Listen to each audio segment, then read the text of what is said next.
নমস্কার বন্ধুরা, আমি কল্যাণী। আর আজ আমি আপনাদের বলবো ভারতের অন্যতম পবিত্র স্থান পুরী জগন্নাথ মন্দির নিয়ে কিছু কথা।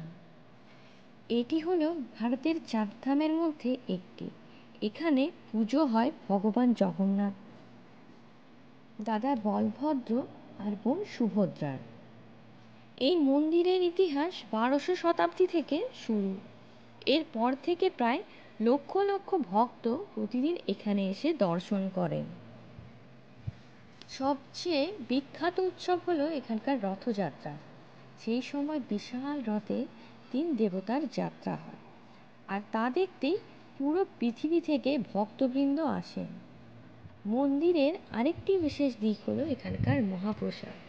এখানে 56 রকম পদ রান্না করা হয় আর ভক্তদের মধ্যে বিতরণ করা হয়। পুরী জগন্নাথ মন্দিরকে ঘিরে আছে অনেক রহস্য।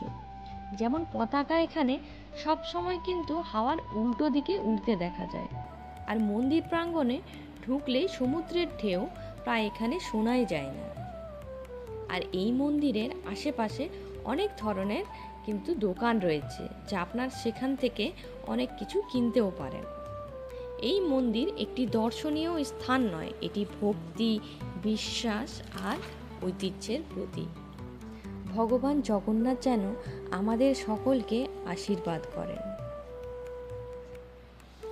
আচ্ছা, আপনাদের ভিডিও ভালো লেগে থাকলে অবশ্যই লাইক, শেয়ার আর সাবস্ক্রাইব করতে ভুলো না। এইরকম